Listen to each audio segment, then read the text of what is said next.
Hello, and welcome to Educational Triage, where we discuss issues in alternative education.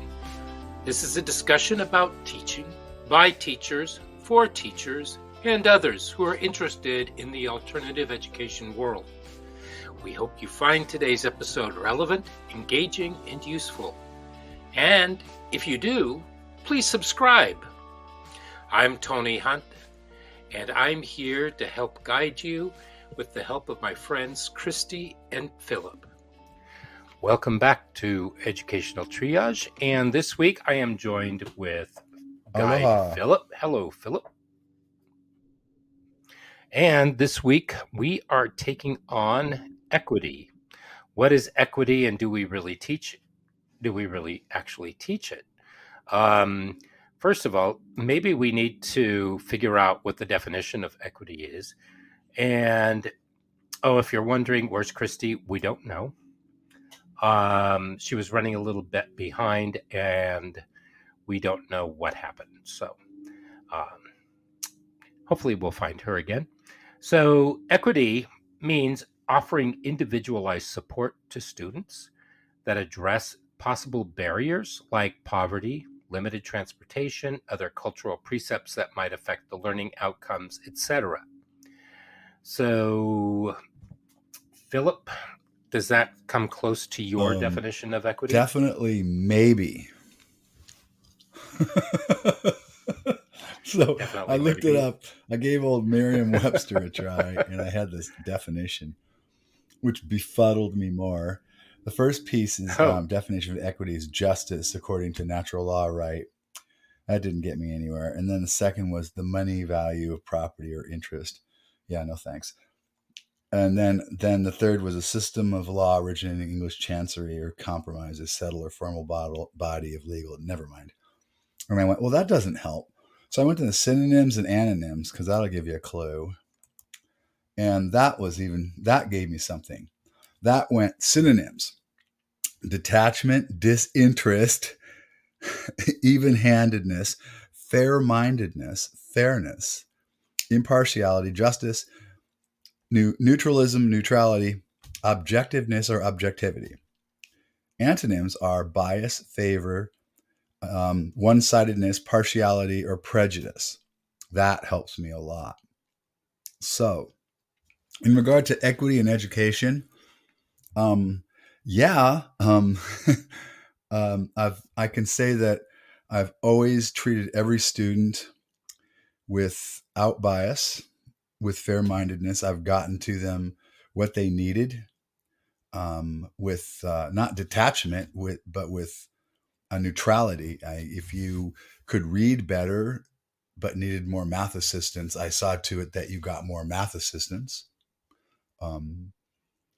So equity in education, as far as my approach, it was always, everybody needed something more or something less. We worked our lesson plans around that. So that's kind of, now I understand equity. Is that what we're after in this? Yeah, I think somewhat. I think that when we talk about teachers, because teachers understand the concept, but they're not really sure, many of them, how to begin, because most teachers have, even beginning teachers, they start off and they have this class and everybody is, did you ever see, I want to say it was Rainy with something with a chance of meatballs. Did you ever see that movie? And all I think it was the seagulls, and they all went, me, me, me, me, me. Mine, mine, mine. And that's Nemo. Something mine. And that that's great. I love that one. Yeah, that's Nemo. Oh, there we go. Nemo. Yes. Mine? Yeah, I love that. Anyway. Okay, well, those are the kids in our room, because a lot of them sit there and say, me, me, me, me, me. Come on, look at me. Help me, help me, help me. And because we work with such needy students in many ways. And when I went through and I started looking at different definitions, there were so many, and even in the books, because they are mired in the concept that equity has to do with feelings. And others believe it has to do with race, and people would say that it has to do with poverty, and others with other possible barriers. And those are barriers. And we do need to work through those barriers. but are they all correct or are they wrong? I Hmm. don't know how to phrase that. Yeah, I guess when it comes to equity in a classroom, I don't regard equity as part of a group. For example, I think when you're talking about equity and equality now, people are thinking about groups, which is ironic because I think the key to treating people is not to treat them as part of a group first and then an individual second. I think you treat a person as an individual second. I think a lot of people, we approach people as part of groups. And by that, I mean, um, we think, well, this group needs more attention than that group or such a thing. And that's a bad approach. I just look as a kid that needs a certain amount of attention in a certain area.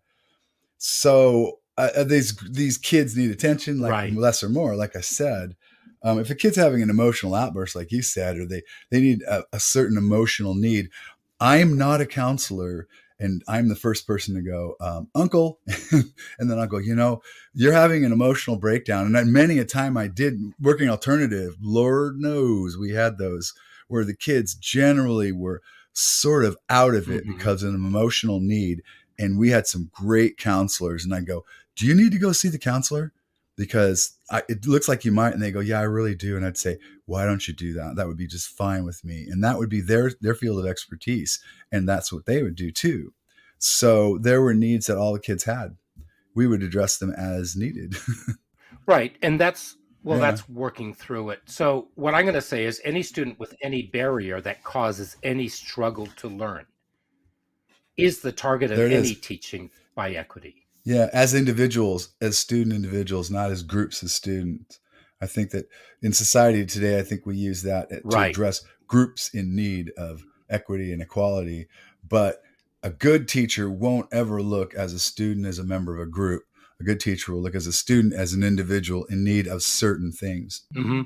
I was thinking back in the 90s when I was brought into cooperative learning and started working through Spencer Kagan. Do you remember Spencer Kagan? I don't. Did you ever do anything? Oh, okay. Um, I was part of a group that worked through Spencer Kagan, and we would meet and we would do. It was a lot of elementary school teachers, but I thought it was fantastic because I started bringing it in and working with the cooperative learning strategies in in my when I was working with my students in residential, and they loved it because I used to call them my fifth graders with whiskers. And we would do all these different things and all these different activities and work with these different strategies, and they would work. And the fact that it was cooperative and there was a way where everybody was held accountable, that really helped out as well. And it really started fostering sort of a group dynamic where students could work with each other and they could foster each other in their weaknesses and bring them up a little bit better because they started looking at those. So, and then I took a workshop on Howard Gardner and his multiple intelligences, and I started implementing those. And we and started working with students to try to figure out what were the best ways to work with those, and that actually helped a great deal with a lot of students and helped me understand them.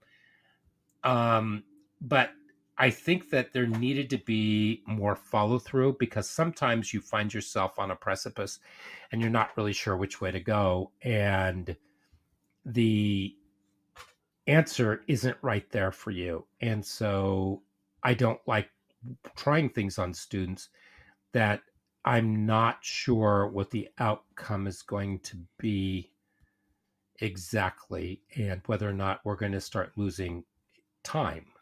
Am I making any Yes. sense here? Because, You want to have an outcome that is at least okay, defined in a way that's bona fide. I have I started that way. right. I base my outcomes on the way I approach them. I use a lot of multiple intelligence. I use a lot of flow base. I use a lot of rich environment. I use a lot of student directed learning.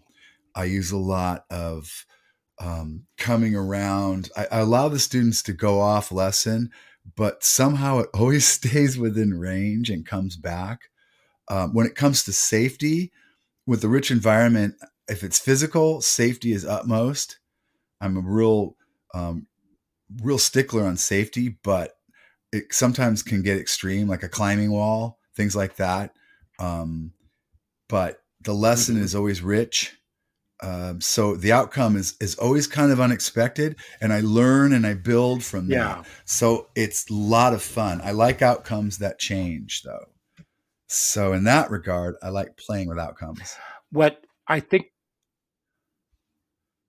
well, I was going to say I think, but I believe what we did was we ended up Yeah. having discussions about everything and learning. And we talked about what was happening and how this all worked. We took students and we began writing groups, and we worked with them in Yeah. writing, and we did the same thing with maths, and we did the same thing with Right. project-based learning. And and so some of the students that weren't able to do things, I watched other students tutor them so that Yeah. they could be up to the level that everybody else was. And that was amazing. And because we really needed to have that kind of camaraderie Yeah. happening. So I think what we need to look at, and what we need to look at maybe, and this has to do with equity, is we know what the concept is. We know what outcome we're looking for at the very end. And then if we structure and find little ways for us to I don't want to, well, maybe Yeah. remediate is a way, but we start looking at various formats that we can put out there. And maybe there's choices for the students in order to understand or to get to that. And you can Yeah. design those with the students. And we find this in universal design for learning, or commonly known as UDL. And this begins to weave sort of a rich tapestry of understanding, and the students can find their own way. So use of audiobooks in order to help students who aren't Yeah. that great at reading and they can follow along. It helps them get the knowledge. It helps them get to where they need to be. And that also works for students who are very proficient at reading. But there are books, videos, other media that teachers can We look did a at in variation order on TED to Talks, understand what. and I didn't get a chance to expand on that, but I Yeah. did lay the basis one year, and I wanted to expand on that in the years further on TED Talks, because that really opened up a lot of media, Uh-huh. a lot of knowledge. To be a mini expert for a 15-minute talk. Yeah, a lot of fun. Right. Well, I know experts that have Yeah. 7 or 8 minute talks. And the problem, and what kills me is the fact that I want more. Yeah. I want to hear more. So how do you get that? But let's go back to the students, and let's say that somebody is just not learning, they're way behind. And what are you going to do with somebody who is what we used to call the reluctant learner? Maybe they have oppositional defiance disorder. Um, what are some ways that we can present? Um, let's say that we're just looking for X. What's the answer to X? Let's say that we have 2x plus 3 equals X 10. is always a love of learning. So my key to that was always find out what it is they love. Dig beneath the surface to make it academic. There's always something about it that is academic. It's they geek out on it. I gave You you I gave you a math know, problem, that's Philip. it. I know. You did. You gave me the X. Yeah, that's it. You gave me a math Oh, problem. I loved it because it applied to what I think like. Yeah. X was always the love of learning. Find out what that is. Yeah. yeah. And then you get to the love of learning. Yeah. So what's Car geeks, they loved. mhm. People thought they were Yeah. stupid. They were And so genius. They knew the gaps in the points. They knew, they knew the timing. That was brilliant. They knew how to vary the timing to make it that much faster. Yeah, they were mathematical wizards. Exactly. I think what it is, I'm just going to tell you that the fascination that students have with something that they want to know, there's got to be an interest or a passion driving them. And if you remember 2 weeks ago, Yeah. we talked about how do we teach purpose. This filters right into it. So I'm walking on the beach. I don't know if I mentioned this or not during that time.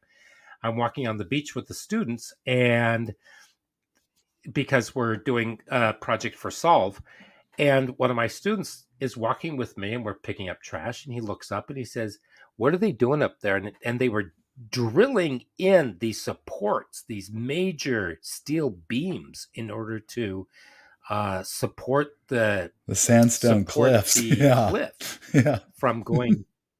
Yes, Yeah, they're to keep the falling houses apart. safe. And we walked a little bit further, and there was one house that had already started to fall in. There were some people standing on a deck that was Oh no. precariously leaning over, and there were some other homes and they were Uh-huh. putting riprap up. And if anybody doesn't know what riprap is, it's the major stones Mm-hmm. that they put on a cliff, and by the sides of the road, and they put netting over it, usually to keep it from to stabilize the hillside. And so my student was looking at me and he said, "Well, how do you figure this stuff out?" And I said, "Well, that's a type of engineering. I'm not sure what type of engineering." I said, "But it's something that maybe if you were interested, you could look it up. And if that's something that you want to investigate, that would be fantastic." So I had other students and they were asking all kinds of questions. So just being in a foreign environment for them, because you have your teacher and it's outside of the classroom, and we're doing something that's Yeah. radically different than day to day. And so they're asking all these questions about everything. And of course, we had that one adult who sat there and said, "You need to come back. There's a sign that says, 'Don't wander here.'" And it's like, yeah, that's like Yeah. 100 feet up the hill. So, but we did look, and of course, the guys who are into trucks, they really loved looking at the tire treads.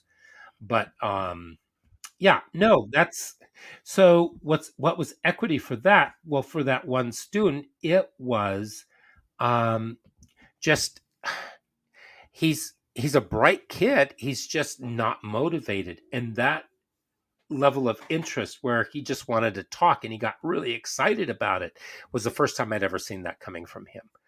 So that in itself is also a form of equity, where you're going out of your way to try to find things Right. that interest students, and you can go outside of your own learning I'd box, love right? to see it. I'd love to see the kid. I'd love to see something light up a kid's eyes.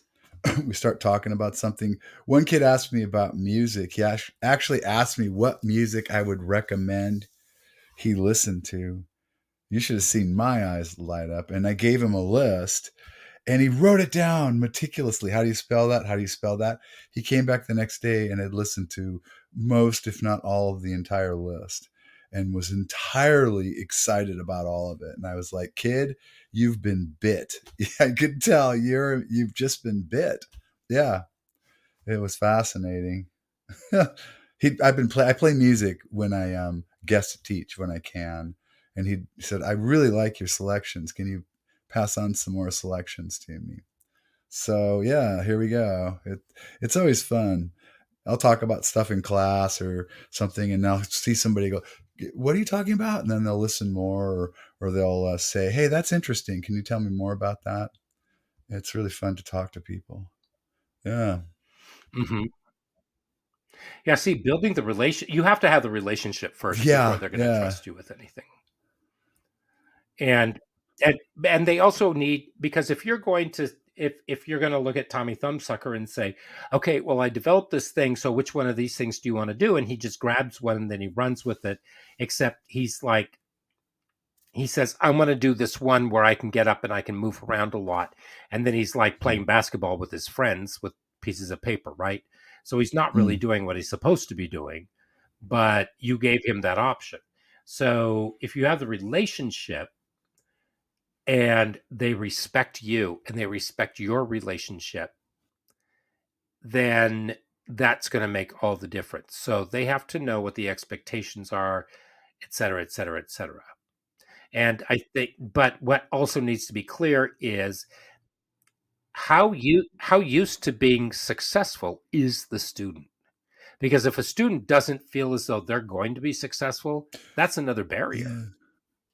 So how are you going to cross that barrier as Yeah, well? that's a great way to say it. It's about success. It's about students' time. I never presume that their time is less valuable than anyone else's. And I don't know how to say that. That means a lot to me to say. Um, I always assumed as a student when I was younger that adults, it was kind of like do what you're told to do. And to me, that meant my time wasn't as important as it was to them. And that was kind of disrespectful to me. And I felt like when I grew up and I was in control, I wasn't going to do that to kids. I wasn't going to do that to students. You know, when I became a teacher, I didn't want to do that to people in general. Treat their time as if it wasn't as important as my time was. I never liked it as a worker.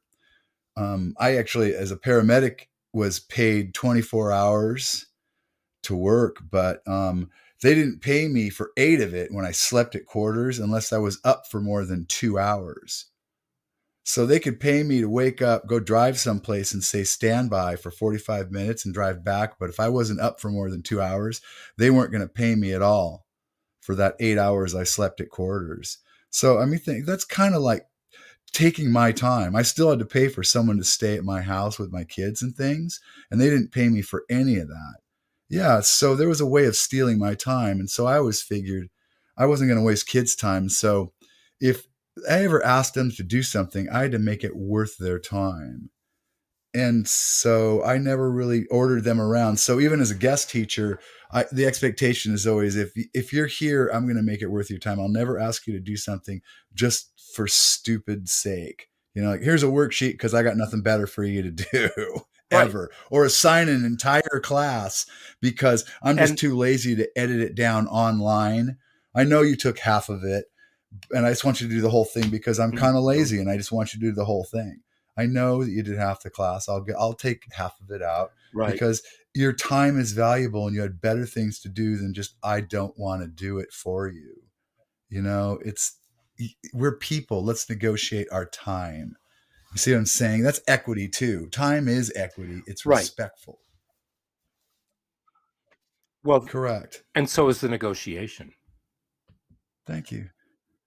The negotiation, I think it all comes out of Thank you. respect. Yes. And when I was talking to Marcus, when I when I was talking to Marcus Legrand, we I brought up the fact that what they find is students of color when they first come into a classroom, people automatically assume that they don't understand English and that they don't understand directions, and so they try to dumb it down instead of starting from a place where your expectations are that they do understand, and if they don't, then that's where you don't That's dumb it treating people as down. they're part of a group. You Hi, find you're a member of different a group. I'll ways. treat you like that member of a group first. Exactly. What's that about? Right. Right. Yeah. And it's you need to treat everybody as though they are there to do a job, and their job is to learn, right? Because Right. that's You why walk. students Yeah. come to school. As one administrator said, the students come to school so that the teachers can love on them. And the teachers come to school so they can love on the kids. And the administrators come to school so they can love on the teachers. And that is a good school. That is a healthy school. So, if the teachers aren't loving on the kids, which means that you are looking at them, and yes, it is possible to get an entire group of students to do all sorts of different things, but they have to feel safe. They have to feel as though you're respectful and everybody else in the room is respectful. So how do you build Yeah. that Yeah. culture? That's the first part. So if I'm going to be finding different ways with a class of 36 to explain to me how the oh, what is it? Tell me what the theme of Romeo and Juliet is. How are you going to do that?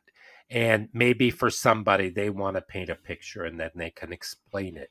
And it doesn't have to be in Right. front of the class. They can do that like in a video. They can do it on um, they could do it individually. Just so many different ways. And I think what you need to figure out is, as a teacher, once you are able to create a culture in your classroom, and that could take a week. But if you don't, you're going to be fighting an uphill battle. And I think you're going to run into rapids a lot. And it might be better for you to have a blissful lagoon that you can canoe around and look at all the beautiful things. But first you have to build the lagoon Yeah. and you have to build the canoe. And then you get in there and Yeah, well, if you build you a understand what I'm saying. calendar before And that class walks in the door, and you stay to that calendar come hell or high water, mhm, you've lost everything, and you'll never catch mhm. up. And the end of the year will come, and you will be so grateful it has come, and you will be in so need of summertime. And those kids will have been cheated of a year of learning because you will have stayed to that calendar and never developed the relationship it Well, would have taken to have learned much at all. you put the concepts in front of the it. No, that didn't come out right. You're putting the concepts Exactly. ahead And of no the one child. invested anything. In other words, they're more. That's right, right, and that's what's more important. But it's not. You're The just an child is. instructor. You're not a So teacher. And a lot of people, they think they're good at a subject and they should be a teacher. And somehow they got certified as a teacher and they're doing a great disservice. It's not about the content, it's about the kids, each and every one of them. oh, if you don't, okay, I have been in the situation where students will not learn. I mean, there is no way they're going to do Yeah. anything. And somebody said, well, what are you going to do about that student? And I said, well, I'm still going to work with that student and try to figure it out. I'm working with home, but the student just isn't doing anything anywhere. And somebody said, well, what's their issue? And I said, well, I'm beginning to think that it's a control issue and everybody's making their decisions for them. And this is one way for them to be in control. And they have everybody begging them rather than them having to kowtow to everybody else. They feel like everybody's kowtowing to them. It's not in their own best interest, but they need to have some form of control. So, how do you get the student to find that control, Yeah. right? Yeah. And that's $1 million question. It really is. But going back, if you're going to be teaching, let's say you're going to be teaching Romeo and Juliet, it doesn't matter if the kids sit down and read it out loud. Don't make them read it out loud. Do not make them read it to themselves. There is nothing worse. Nothing. Play the audible. Yes. Play the audible and have them follow along and stop it and talk about it. Because once they hear it, they can close their eyes and they can imagine it. Think of it as a radio It actually play. should be performed. Seriously. It actually should Yeah, be that's filmed. the It's a way it's supposed to performance. Yeah. be. It is a performance. It is not to be It's read not to as a be read, textbook or especially by anything else. somebody who is reading it out of pentameter and stumbling over every other word. And many of them Shakespeare made up. I mean, he created some of these words. Use your phonics to sound them out. What do you mean sound it out? Bed knob? What is that word? That's not. You can't sound that out. It's like, yeah, I've never seen that word. That cannot. Summers? No, that word doesn't actually exist. You're right. Shakespeare befuddles Right. them. And And yeah, so yeah. basically, right, right. Befuddles. Yeah, That's it's not a like, what? Shakespearean word. Um, They just, it but snaps. you Yeah. go through because I've taught Shakespeare for years and I studied Shakespeare. I studied under the Royal Shakespeare Yeah. Festival. But you take Yeah. chunks of it and then you go back and you say, what do you think just happened? And don't sit there and look at the words. Just think, just with the feeling because it's music. Shakespeare's words are actually It was music. music. Because if you look at some of the ways, think of the way that it goes along. Now, when Juliet has her speech, if you think about this, when Juliet does her speech about drinking the Yeah. ampule, if you look at it, it's full of percussives. If you read that out loud, she is working herself up into a state. Shakespeare's writing carries the language carries the character into the states that they need to be. Sure. So if they're following the rules of Shakespeare and they're getting into it, then it will take the character right where They they carry need to their be. own soundtrack in their So it will speech. show agitate. Yes, they They really really do. do. And also their Yeah. motivation, everything. It's ingenious. It's absolutely wonderful. But kids don't see that because they've been poorly taught in the Yeah. past. And there are teachers who will stand up for the way that they teach it. But I'm sorry, but even if you tell them, this is the best way to do it, well, then they just kind of want to put you in a casket and shove you off the boat. So, but what does the student need to show you in order to prove that they have that concept, and what's going to be the best Mm-hmm. outcome? And then you're going to take a look at what are some methods that the student can use in order to display or demonstrate the outcome, and start asking people, start asking around. Everybody has an idea. Always be an open vessel for listening to people on this, because equity is something that we can start in the classroom, but it's also a bigger picture, right? Yeah. The good thing about And Shakespeare too is that so we're always redoing it everybody, as far as performance go. I used to use Roman Polanski's Macbeth, but there's a brand new one with Denzel Washington, and I right, like Macbeth right. because it's pretty simple as far as the tragedy of Macbeth goes. It's kids can follow the story pretty quick, and it's Mm-hmm. got some Oh violence. yeah, It's not graphic violence, but right, and kids seem to like that, and it's right. But swords. if the kids have a very, if the kids are feeling very dark, you can always tell them, do not watch Titus Andronicus. You will not like it. It's too gory and it's just too disgusting. They'll watch it. Um, Oh, and the version with Jessica Lange and Anthony Hopkins. I hadn't seen that one. Anthony Hopkins. Oh, it's I hadn't seen fantastic. that. It's absolutely fantastic. So, okay. So we're talking about kids who have a barrier, Yeah. right? And back when you and I were talking about credit recovery, I'm making a huge leap here. So if anybody's sitting there saying, "Well, what?" Yeah, because I was going through some things that teachers can do, but I kind of want to go back a little bit and I want to look at equity from a district viewpoint, because districts are all about equity. We have that in our language. We have that at the state level where they talk about equity. Now, last week when I was talking with Courtney Lear, we were talking about students who have to move around and they go building to building, district to district, and they don't get any credits, even though they've been attending school and they've been doing the work, but then they transfer out. They don't really get anything for that. And so where's the equity in that? It's not their fault that they are homeless. It's not their fault that their parents have to move. It's not their fault that they're being dragged around. So how does your district deal with all of that? And are they serving that student with equity? What are some ways that you can help that student with that challenge and provide them with something that would actually serve them? I just threw a big juggernaut in there, didn't Jeez. I? How do they do that?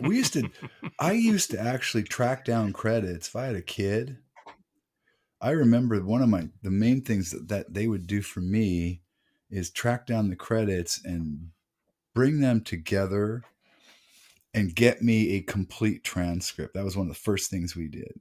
I'd get a kid in. But they don't have, but the teachers weren't giving them any grades, because if the kid was only there for 2 or 3 weeks, Yeah, they wouldn't have a grade. I was able back in the day.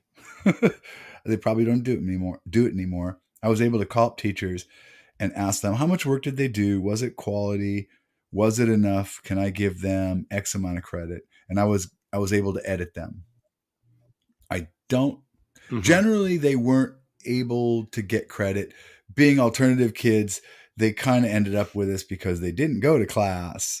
And it was sort of like, come to the alternatives and see if you can start a new life. Right. But sometimes they did. Right. Sometimes we had kids who would get to us because they just wanted out of Dodge, and alternatives would get them a better way. And that was always that kind of way. And so I'd get like a 0.25 credit, and I'd just add that, and we'd start over and get the 0.5 and then move on. Yeah. Right. But how do you, okay, so let's say that we have a student who doesn't have anybody who's marked any Right. credits You know, down. that happened. I worked with a homeless kid down at And Lincoln High in Portland ages ago. He was that's what I'm all talking over the about. place. That I remember him well. Yeah. So how do you handle that student? Because the student has skills. Yeah. So are you looking at competencies? Are you looking at seat? I mean, let's throw seat time out the window, because seat time is not a pillar of equity, I right? think, in the end, I think he fell through the cracks, to be honest with you, because because it That's was sad. Lincoln, he was handed over to his dilemma was handed over to the counseling department, and he was working with the homeless youth shelter. And I don't know if he ever regained his credits or they ever found his credits. They might have. Well, but see, that's the Yeah. thing. They don't have his credit. His credits would not be Yeah, they transcripted. weren't they weren't I don't know if they ever tracked He it wouldn't have down. any. He would No. not have.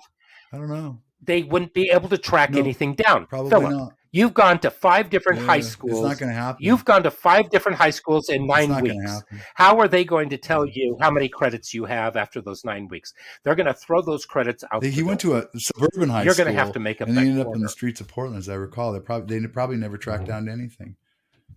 I don't even know when he graduated either. Yeah, he was really lost in the Well, I forest, have a and that feeling. was way back when, before the homeless youth, really the population exploded.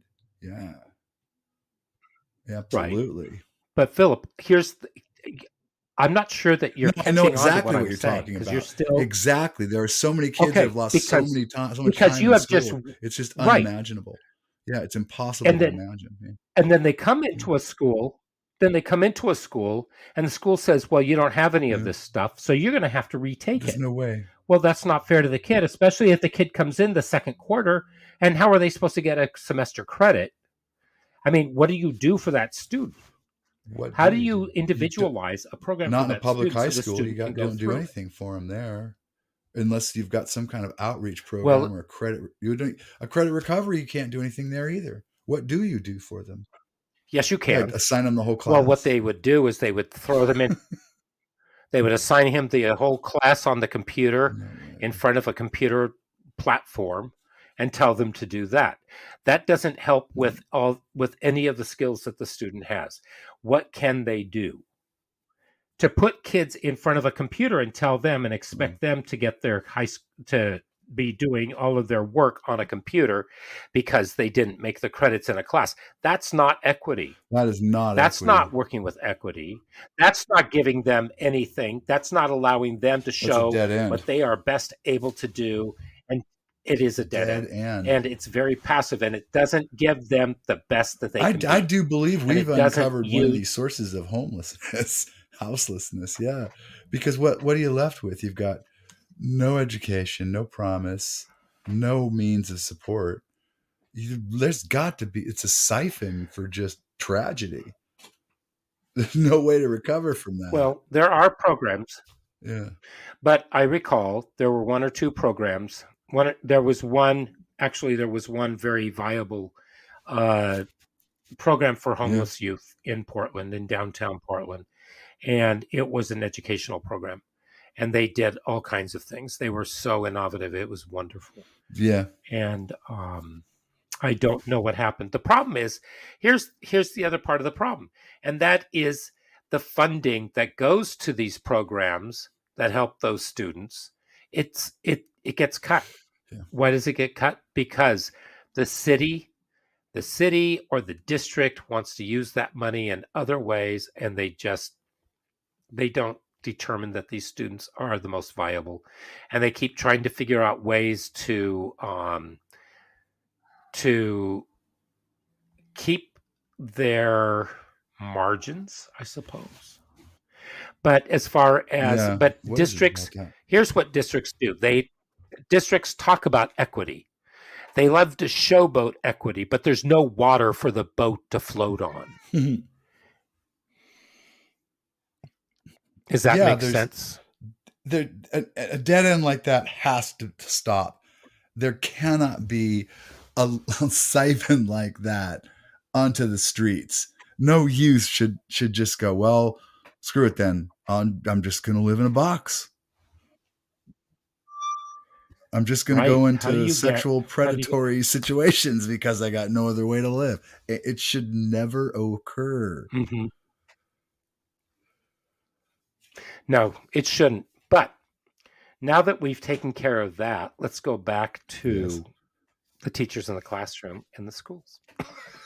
Yeah, well, yeah, I would actually advocate for teaching in a place like that because that's the place I feel like I would best work in. And it's like, that's where I was talking to somebody today and I thought, oh yeah, I thought one of my primary roles, if not my primary role in alternative education, secondary alternative education, was to find the next best place for my students. Yeah, I taught subjects, but all in all, my job was to keep what was best in mind for my students. What was the next best place? Where do you need to go next? Always, What's next? always. Yeah, always. What's next for you? Where do you need to go next? How can I help you get there? Always I thought that first and foremost till the time I said, "Hey, bye," and I didn't know if I'd ever see him again. That was always what I thought.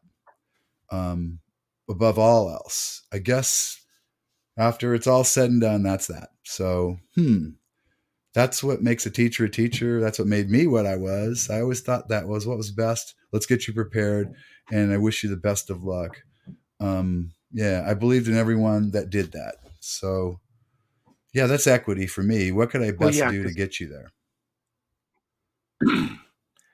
Well, equity to me is not only how can I best help you, but how do I get the best you Well, yeah, to do what you need to that do? was all part of it too. So, I Yeah. mean, I may not be the best person to help you. And that's a recognition that we have to have as well, Oh, is that yes. it's not about you, it's about the student. We got to take this narcissism out of there and this ego Oh, and just say, wait, look, the next best you're place not may making it not with be me. me. I Believe me, I was like, I ain't it. You need to go on. Yeah. Yeah, Well, for yeah, but sure. you have to do it in a Oh, loving, very caring much so. way. Yes, yes. so so you're telling the student, Let me put it this way. hey, I you know knew when what? to say, I know that I'm not what you need. And I met people that wouldn't give up the ghost. And I'm saying, you're not qualified to make this call kind of thing. Yeah. Oh, Yeah. definitely. That was a And boundary some people sometimes didn't people are know. just Hmm. tenacious. Yeah, because and there's some people who just can't give up, Yeah. but it's not giving up. It is seeding. It's seeding that Correct. power and finding the best place for that student. Absolutely. And if you're not, if that student is not thriving with you and you're not figuring it out, Couldn't agree what more. other options are there for that student? So I had a student, he was not thriving under us. We were having issues. He was failing to meet everything. And somebody said, well, he can't be in there anymore. And I said, hold on, we got to find the next best thing. So I took a look. I found the perfect place for him. And he's in there and well, he's making progress. Let's just say that. He's making Yeah. progress. But he's doing it in a program that works better for him than the one that we had for him. And he came by today to see me and we had a great chat. Awesome. Yeah. So the relationship is still there. And he understands, that I'm there when he needs me. And he knows that his new instructor is somebody that I work with. And so it all works out for Yeah. him. I have other students who I finally said, look, it's not working. Here's where you're going to go. And they said, I don't want to do that. And it's like, well, we need to try this out because it's not working with me, but I want to stay with you. And it's like, yeah, no, we need to flap your wings, little bird. Let's fly over to this nest over here and have somebody else take care of you. Yeah. And they're doing fantastically. They're getting ready to graduate. So sometimes the students don't know what they need. That's true. That so true. because they become comfortable, and a little bit of discomfort, as we all know, really helps. Yeah. So back to how using something like equity in the classroom, even or even in the school. Let's talk grades. Oh. How do we do grades? Because if you're grading from the state standards, okay, if you're going from the standards, yay, standards, another topic we're going to take on, that were formulated by a bunch of people who aren't teachers. If that is what you're supposed to hit, then that would be a C. If you're going to go above the standard, then you're going to start hitting your A's and your B's, but you have to go well above that, right? Supposedly, yeah. Okay. So with equity, a lot of kids don't know what they're getting themselves into. You can do rubrics up the yin yang, and students still don't know what they're doing. And so I like to create rubrics with students. Yeah. And we do that in class. We have them write out their own, and we put all those together and using them a lot. I mean, rubrics are actually a very good gauge for you to use. And do you actually, okay, so let's say that you give out a test, or I don't like tests. If I give tests, then they're going to be essay tests, or some kind of way for the student to express performance skill so they can assessment. Talk it out. Yes. And so if the student doesn't do well, how many tries does a student get in order to make the grade they want? Or if a student is below standard, how long do they get, and how much effort do you help in getting them to where they need to be? That's a huge question. Because if you have students, let's say you have 20% of your students, let's take Algebra 1. Remember, we had this talk. Let's take the 20% of Algebra 1 who aren't making the grade. What are you doing in your class in order to help that 20% learn what steps they need to do? Have you ever thought about doing a game show where students can work in groups, or students can do things like using Kahoot or some other kind of, they can use their Chromebooks, they can use their phones, whatever, and they all need to be logged in. And you do something and you review the standards. You review the steps that the students need to have. So you can try that at the very beginning, and you know who in your class has got it and who needs the help. And so then you can start working that way, correct? Yeah. How do they know what to learn if you don't tell them what to learn? Yeah. Well, how are they going to know what they need to learn if they don't know what they don't right. know? And how are you going to teach them to learn what they don't know if you don't know what they don't know? There you go. Because maybe if they do very poorly on the initial assessment when you first get them in your class, maybe you need to go back a few steps. And so maybe you need to figure out a few math games that can teach all of this so they start getting it. Because the learning needs to be experiential, and it needs to be a positive experience for them. If you teach math dry, they're going to hate it, unless they have very extremely dry wit and they don't have much imagination, or their imagination just isn't on I shouldn't say that because that sounds kind of Unless you're an biased. extraordinarily good teacher and they follow you. But I have never met that kind of math teacher in my life. Right. And so, but if it's fun, if it's Yeah. experiential, if the students can talk about what they learned and they can put it into Mhm. practice and they can practice it and they do it over and over again, and then you keep reviewing. So let's say you did plan A over here and you got the students all gung ho on that, and then you go to part B and you do part B, and then you go back to part A and you incorporate part A and B. Do the same thing with C, and now you've got A, B, C, and then you do D, A, B, C, D. Is that making sense to you? So that you're constantly Yeah. reviewing. And some people might say, wait, you are wasting a lot of time. Am I wasting time in making sure that all my students are able to understand and we can review? And I know where my students are, every one of them. And so I know what points I need to hit with each student. Or am I wasting time when students are failing in my class because I'm moving too quickly and I'm not paying attention to them? Correct. You were saying making the grade earlier, and how do you grade, and what's your grading scale, and all these phrases we use for Right. grading that come up. I was just thinking extrapolating, and I thought to myself, when somebody produces the objective sample for a C grade that I can apply to every human student I encounter, then my grading scale will never be an objective scale.